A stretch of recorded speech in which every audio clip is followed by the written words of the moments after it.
다시 한번 준비를 해주시고요. 그 사이 제가 질문 하나 네. 드리겠습니다. 아까 꾸물거림이 우울증을 유발할 수도 있다고 하셨잖아요. 제 경우에는 좀 그렇더라고요. 기분이 나쁘거나 우울하면 오히려 더 꾸물거리게 되더라고요. 네. 뭐든지 하기 싫어요. 그러면은 우울증을 먼저 고치면 꾸물거림도 자연스럽게 고쳐지는 것인지 아니면 좀 별개로 봐야 되는 것인지. 두 개가 상관이 있다는 건 서로 상호 영향을 준다는 거예요. 네. 그러니까 꾸물거림이 우울에 일방적으로 영향을 주는 게 아니라 지금 말씀하신 것처럼 기분이 가라앉으면 훨씬 더 무기력하기 때문에 사실 더 미루게 될 수가 있잖아요. 그 우울 같은 경우에 만약에 그게 우울이 아주 깊지 않은 거라고 한다면 저는 운동을 권해드리고 싶어요. 가벼운 운동. 왜냐하면 실제 가벼운 운동만으로도 상당히 그 우울증이 완화될 수가 있거든요.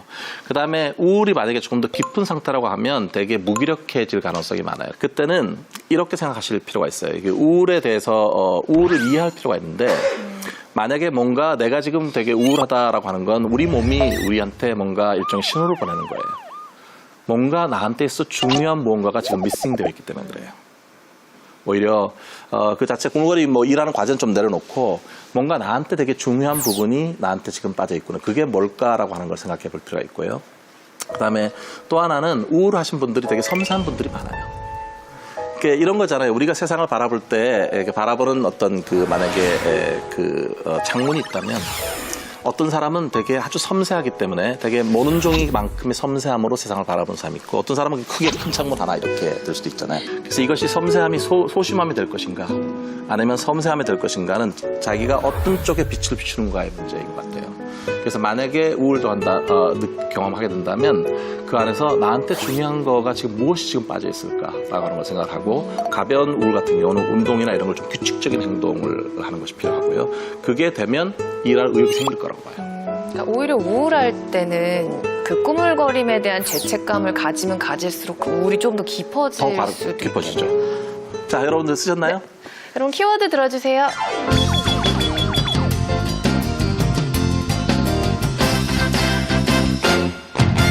예, 우선은 최근 제 고민인데요. 네. 이제 제가 4학년 마지막 학기라서 이제 취업 준비를 앞두고 있는데 요즘 들어서 불안감이 되게 커졌어요. 불안감이 너무 커져버려서 이제 제 자신에 대해서 약간 꾸물거림이 그래서 더 영향을 준 것 같기도 해서 이게 또 불안감이 커지면 사람들 관계에 있어서도 약간 불안감이 좀 커졌거든요. 그래서 적당한 관계를 만드는 법은 어떤 게 있을지 궁금해서 키워드로 꼽아봤습니다. 네. 사실은 그 진로 문제를 생각하면서 불안하지 않는다면 오히려 그게 더 이상할 거예요. 진로 문제는 정말 중요한 문제인데 이것저것 생각도 많고 고민도 많고 혹시 이렇게 해갖고 시간을 낭비하게 되는 건 아닐까 이런 것 때문에 사실 첫 번째는 그 불안하다고 하는 것이 어떻게 생각하면 되게 자연스러운 거라는 거예요. 그러니까 충분히 불안할 수 있고 실제로 어쩌면 그런 시간을 많은 분들이 그걸 경험하고 있을 거예요. 첫 번째는. 두 번째는 제 생각에는 이제 선택을 할 때 만약에 진로에 관련돼서 선택을 한다고 하면 되게 이제 진로 선택을 할 때 힘든 것 중에 하나는 내가 좋아하는데 나는 이걸 특별히 잘하지는 않고 또는 예를 들어서 나는 되게 수학이나 계산 이걸 되게 잘하는데 뭔가 수학과 관련된 일을 하고 싶진 않다. 이런 딜레마가 되게 생기는 거잖아요. 그때는 오히려 생각할 것 중에 하나가 뭐냐 하면 내가 자신의 가치가 어디에 있는가를 생각할 필요가 있어요. 그게 무슨 얘기냐면 만약에 본인이 뭔가 성공을 하고 싶었든지 소위 말하는 성취의 목적을 많이 두는 분이라면 잘하는 걸 선택해야 돼요. 네, 좋아하는 것보다. 왜냐하면 잘하는 거기 때문에 그 일을 할 때 성공 경험이 따라올 가능성이 훨씬 더 많거든요. 근데 그 반대로 어떤 분들은 뭔가 결과보다는 내가 이걸 할 때 내가 얼마나 행복한가가 중요한 분들이 있어요. 그런 분들은 잘하는 것보다는 좋아하는 거를 택할 필요가 있어요. 근데 이제 잘하는 것과 좋아하는 것 이런 것들을 되게 이제 그냥 생각만 해갖고는 잘 안 떠오르잖아요. 그래서 줄이 있는 노트를 사세요. 노트를 사서 반쪽을 나눈 다음에 왼쪽 편에는 좋아하는 거, 자기 좋아하는 것들을 적어요. 오른쪽엔 잘하는 걸 적어요. 근데 적을 때 2대 1의 비율로 좋아하는 걸 더 많이 적으세요. 예, 그러면 이제 좋아하는 걸 적는데 적을 때 그냥 나는 역사를 좋아한다 이렇게 적지 마시고 내가 좋아하는 걸 아주 구체적으로 적으시는 거예요. 예를 들어서 나는 오후 2시쯤 햇살 받을 때 이렇게 우유를 마시는 게 좋다. 왜냐하면 이게 자기 좋아하는 거를 너무 이렇게 중요한 컨텐츠나 내용 중심으로 적게 되면 되게 천편일률적으로 적게 되거든요. 아주 구체적으로 적은 다음에 그 다음에 그거를 이렇게 그룹을 묶어볼 필요가 있어요. 묶어보면 거기서 나타나는 키워드가 있어요. 어쩌면 지금 있는 경우 충분히 그럴 수 있고 오히려 불안한 것보다는 여기서 내가 정말 원하는 걸 찾아가는 이 과정이 어쩌면 더 소중하고 중요한 기회이다. 이렇게 생각하시기 좋을 것 같아요. 답변 됐습니까? 네, 정말 감사해요. 네. 그리고 저는 사실 그것도 자기 개발적으로 보면 좋은 점도 있다 생각해요. 미루는 거에. 요즘 되게 이 미루기가 주제가 돼서 저희 학교 상담실만 가도 학원 미루기 습관 고치기, 습관을 고쳐라. 네 고쳐할 것 스스로를- 같은 압박을 많이 느끼는 거죠. 그걸 굉장히 네. 심하게 느껴요. 저는 그렇게 생각해요. 그러니까 그 건강한 성격이라고 하는 거는 자기가 하고 싶은 거를 잘 하는 거가 건강한 성격이라고 생각해요. 다만 거기 한 가지의 제한 조건만 다른 사람이 하는 걸 방해하지 않는다면 그 안에서는 자기가 자유를 누릴 충분한 권리가 있다고 생각해요. 건강한 그리고 그런 걸 존중하는 게 건강한 성격인 것 같아요. 그래서 만약에 뭔가 미루는 행동을 하거나 뭔가 어떤 그걸 하되 자기가 그냥 견딜만 하고 만약에 그 사람이 그렇다면 그거를 할 수 있는 자유가 있다고 생각해요. 모두가 다 깔끔하게 모든 걸 잘하고 기한 내에 딱딱 맞추고 그러면 뭔가 기계 같은 느낌 들잖아요. 사람은 다르다. 그리고 내가 아무리 좋은 의도를 가져도 그 사람을 바꾸기는 쉽지 않다. 그가 진실로 바꾸는 거를 원하지 않는다면. 그래서 꾸물거릴 자유도 있다고 생각해요. 그래서 지금 그 말씀 참 잘 주셨는데 잘못하면 오늘 제가 하는 강의가 꾸물거리면 절대 안 된다. 그러니까 너를 개조하여 이제는 신인류로 태어나야 된다. 이렇게 접하게 되지 않기를 어떤 사람은 아까 말씀하신 것처럼 능동적으로 뭔가 하나의 어떤 잘 대처하기 위해서 꾸물거림을 사용하는 분들도 있거든요. 그래서 그러면서 좋은 점을 말씀해 주신 것 같아요. 오히려 제가 그걸 생각해 볼 수 있는 부분인 것 같아요. 네. 네. 네, 또 다시 한번 여러분 질문 키워드. 네. 저는 딸 키우다가 이제 중1 아들을 키우게 됐는데 네. 아들을 키우면서 이해가 안 가는 게 숙제를 해놓고 실컷하라고 해도 그냥 하고 있어요. 근데 그 심리적으로 그게 이해가 안 가요. 이게 남자들의 그런 심리인지 이 아들의 심리인지는 모르겠지만 그리고 제가 잔소리를 하고 개입을 해도 듣지를 않거든요. 네. 근데 아까 말씀하신 것처럼 갭만 계속 아이하고 사이만 벌어지는 것 같은데 이거를 놔둬야 되는지 기다려야 되는지 근데 엄마들이 절대 지치지 않을 거라고 예, 절대 애들이 멈추고 정신이 들지 않을 거라고 얘기를 어떻게 하는데 하시고 싶으세요? 확 단절을 시켜버리고 싶은데 아까 1-9 얘기할 때 네. 솔직히 좀 바로 침대에서 일어나서 앉지 않았으면 좋겠다는 마음이 강하게 계속 보면서 들었거든요. 그 반대로 그러면 아드님이 네. 어머니는 저기 침대에 눕지 마시고 계속 서 계셨으면 좋겠다고 하면 어떡합니까? 그냥 그렇게 되는군요. 그러니까 1번 나이가 어려도 각자 하고 싶어 하는 게 있고 하기 싫은 게 있고 그건 어쩌면 그 사람의 개인에게 부여된 아무리 부모님이나 자녀라고 하더라도 각자의 권리라고 생각해요. 그러니까 만약에 너 당장 일어나서 이거 해 이거를 하신다면 어머니도 하셔야 돼요. 아이가 원하는 대로. 그건 가능하지 않은 거잖아요. 그렇죠?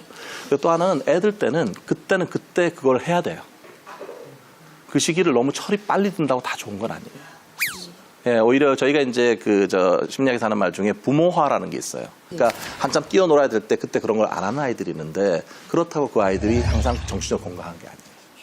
오히려 뛰어놀 때 뛰어놀아야 하고 좀 개길 땐 개기고 이런 것들을 하는 게 필요한데 다만 범위는 정해주셔야 돼요.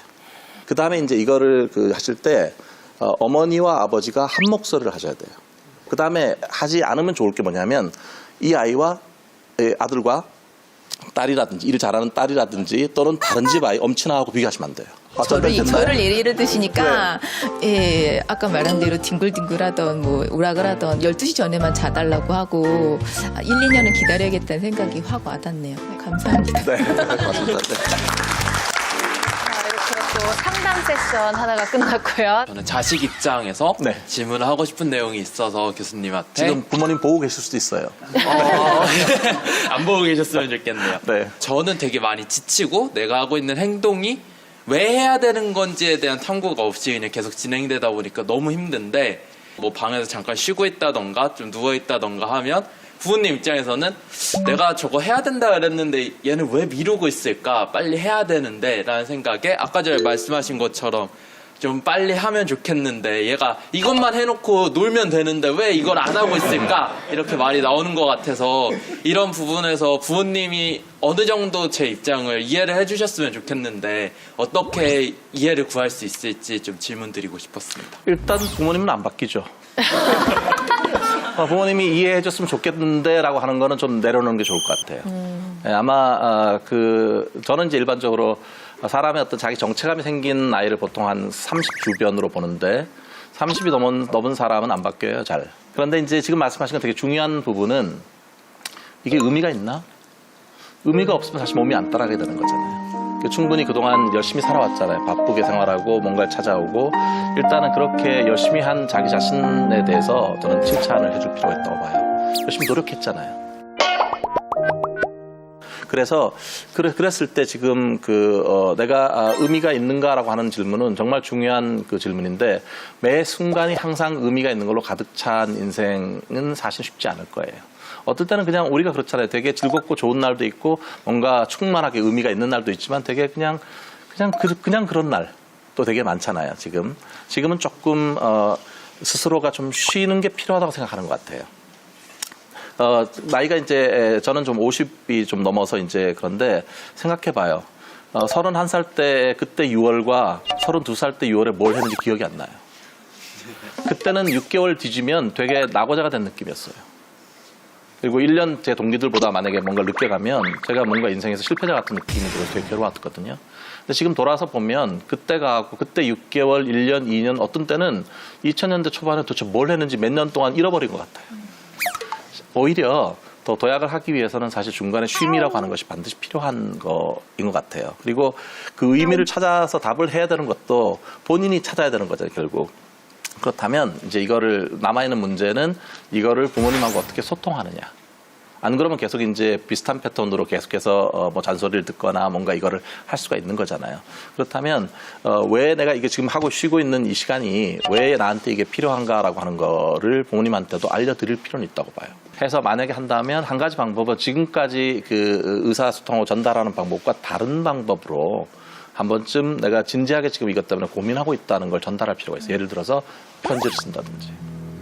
지금까지 만약에 그런 걸 잘 안 써보셨다면 예를 들어서 익숙하지 않지만 손편지를 쓴다든지 오히려 내가 이런 부분 정말 이런 것들이 나한테 시간이 필요하고 이런 걸 찾아가고 있고 이 시간이 나한테도 지금 어쩌면 생산적으로 진행하는 그 시간이 쉼이 필요한 시간이라는 거를 전달할 필요가 있어요. 물론 그렇게 한다고 하더라도 부모님이 예전처럼 반응하실 수도 있고 그렇지도 않을 수 있지만 그걸 했다는 것 자체가 본인한테는 또 다른 그런 경험이 될 거예요. 제 생각엔 지금은 조금 더 생산적인 쉼이 필요할 때일 것 같아요. 방송에서 얘기했으니까 부모님이 방송을 보시고 혹시 그런 생각으로 이런 네, 혹시 부모님 나중에 보시게 되면 지금 열심히 하고 있고 그 하는 거를 중간에 있어서 오히려 지금이 조금 더 도약하기 전에 쉴 필요가 있다는 걸 제가 보증합니다. 감사합니다.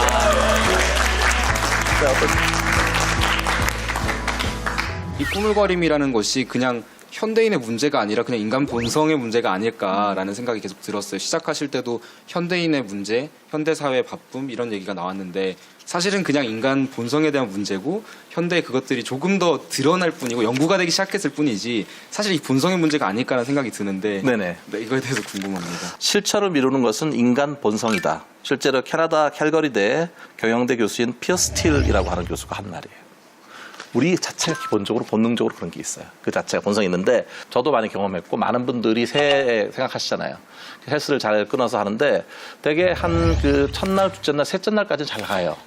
네, 어떤 가고 조금 더 이제 그 힘 있는 분들은 한 일주일 정도는 잘 가는데 한 번도 빼지 않고 이렇게 네, 되게 그래서 보람 느끼잖아요.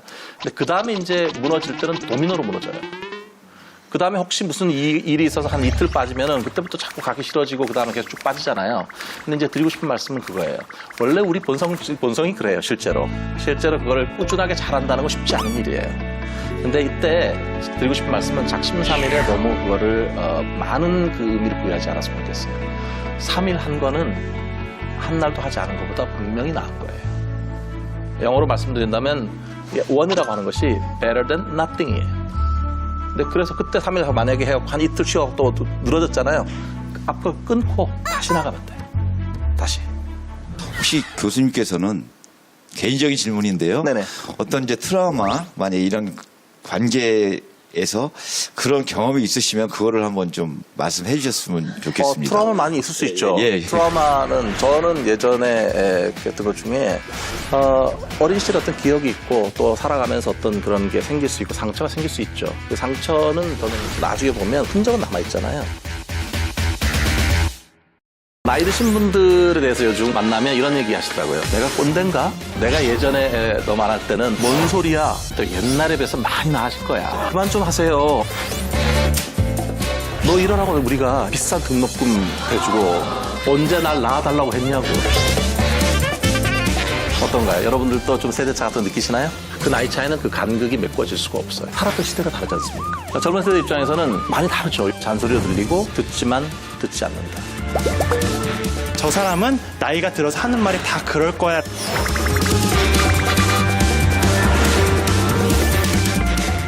세대 간에 건널 수 없는 강이 있는 것 같아요. 그러면 남은 건 같은 밖에 없는 거예요. 같은 밖에 없는 거예요. 우리가 다른 사람을 공감하고 이해할 수 있다는 게 어쩌면 이게 정말 어려운 문제가 아닐까.